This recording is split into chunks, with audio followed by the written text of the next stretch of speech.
Hello folks. In this video I'm going to be doing a review and some sound tests of the shotgun microphone that I've been using for a while. And that is the Sony ECM-VG1. It's a short condenser shotgun microphone with XLR output. Now the main reason I wanted to do this is because I've been very happy with this microphone and there's really not a ton of information about it out there.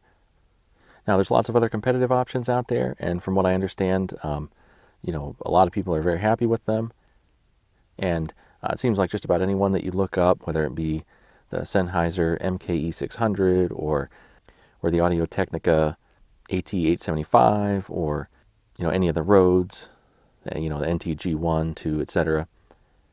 You look up any of those and you'll find tons of videos, sound tests, comparisons, reviews, that kind of thing. But I find very little about the Sony VG1, so I just thought, well, I'll do some testing myself and post it up for anybody that's interested in this microphone. So first we'll just do a quick overview of the microphone and what it comes with, and then we'll do some sound tests with this microphone. And then I don't unfortunately have any of its direct competitors, so I don't have any other shotgun microphones to compare it to at this point.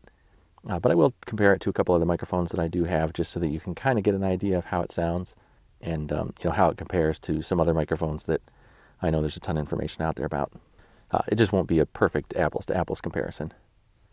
Now again, this is a short shotgun microphone, and it is very short. It does require phantom power. There's no option for battery power like there are on some of the others. So that does limit its usability a little bit in terms of, you can't just get an adapter to like a 1/8" jack and then plug it directly into a video camera or DSLR. But if you have like an XLR interface that provides phantom power either on your camera, or if your camera itself, has an XLR interface with phantom power, this is a good option. And for something that is going to be mounted directly on a camera, because it doesn't have that option for batteries, it also is quite a bit shorter than some of the other options out there. I think this microphone is only maybe about 8 inches long, so pretty compact microphone. It does have a built-in high-pass filter, or they call it a low-cut filter, and it's just, if you switch that on, it just rolls off the lows. So that can help you eliminate some rumble or some extra bassiness in your voice or whatever. But the normal things that you would use a low-cut filter for. Maybe eliminate some wind noise, something like that. Now, it does have pretty decent build quality. Feels solid, although it is very light. It's aluminum housing. Nothing you wouldn't expect from a microphone like this, but overall feels pretty good quality. It does come with a very basic microphone holder, but honestly I've been using it quite a bit and it works fine. Just slides onto the microphone, and then you can screw this onto a tripod or a microphone stand or whatever. And that's how I do it in a lot of my videos. I have this just sitting on a tripod nearby where I'm recording, and I think it works pretty good. So I haven't had, it's pretty simple, it's just plastic, but it works fine for me. It does come with an XLR cable. It's a short cable just for, maybe connecting the microphone to a camera input or something like that, if it's mounted on the camera. But it is still nice that it comes with it, and it does seem like a high quality cable. It's got high quality connectors on it, and it's pretty flexible, but it feels fairly sturdy. So that's kind of nice that it comes with it. It does feel like a decent cable. But I think the main thing that comes in the package that does make this feel like a good value is the windscreen. Now most of the shotgun mics that are competitors to this will come with just a slip-on foam windscreen, and that's okay. Those work okay.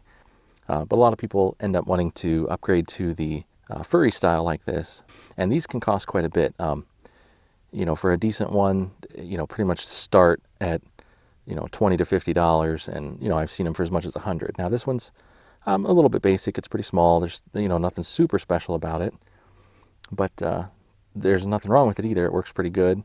It seems like it's made pretty decent, and it is included, so that's a nice addition to the package. And nothing surprising about that. It just slips right on. So that's the basic overview of it. So now we get to the important stuff and actually how it sounds. So far I've just been recording this on a Rode, a lavalier mic just connected to my camera. But now I'll go ahead and get this set up. And for the sound test, I'm not actually going to be recording directly into the camera. I'm going to be recording through an interface into my computer. And that just makes it easier because I'll be switching from a few different microphones, and I'll just have them all on the stand here in my little recording area that I have set up. So just to make it a little bit easier and make it a little bit more fair comparison. Okay, so now I'm recording into the Sony ECM-VG1 shotgun microphone. I do think the microphone has a pretty smooth, balanced sound. Unfortunately, as I said before, I don't have any competitor shotgun microphones to compare it to, but for my use, this one does pretty well, and in the right situation, if I can use it versus a lavalier mic, I do think I get better sound out of it than I do with my lavalier microphones. Now, the microphone does have a bit higher self-noise than my Rode NT1 microphone, but that's not saying much because the Rode NT1 microphone, it has less self-noise. It's just a quieter microphone than pretty much anything else I've ever tested, which, again, isn't saying that much because I haven't tested that many different microphones. But I just find that microphone is just dead silent, adds no noise to the signal. But this Sony does add a tiny bit of noise to the signal, but as you can maybe hear now, really not that much. And it's definitely quieter in terms of the noise floor than the Rode lavalier microphones that I've been using for a while too. Now, right now, I'm not using this microphone in the way that a lot of people probably would. If it's attached to a camera, you might be recording a subject that's, a couple feet away from the camera, or you might be out in, recording stuff outside, different sounds. Right now, I'm actually in kind of a semi-treated booth that I built. So probably not the exact situation that most people are going to be using this microphone under. I just thought that this booth was the best way to give you a good representation of the sound of the microphone and the best way to compare it against the ones that I do have. So I will be comparing it to the Rode NT1, which is the microphone I mentioned a minute ago. I will also be comparing it to a Shure SM7B. Now I realize completely different microphones for completely different scenarios, but really it's just to kind of give you an idea of how the sound of this microphone compares to some other common, well-known microphones. All the microphones will be recorded directly into my computer over a Rode AI1 interface, and the gain on the interface will be set the same for both the NT1 and this Sony VG1. For the Shure SM7B, I may turn the gain up just a touch, but the main difference there is that there will be a cloud lifter in the signal also. And just so you know, right now I do have the low cut filter turned off right now, so it's not cutting the lows, it's just in flat mode, and I do have the furry windscreen attached. And I don't find that windscreen changes the sound all that much, so I just leave it on all the time. Now, rather than just coming up with random things to say into each of the microphones, I actually have a short excerpt from a book here, and I'm just going to read that same excerpt into all three of the microphones so that you can get as close of a comparison as possible, so that you can get a feel for the difference in the sound of these microphones. In 1975, there were no other provisions made for the Roberts of the world. I heard from families who said that they tried to keep their child at home, but it just became too difficult.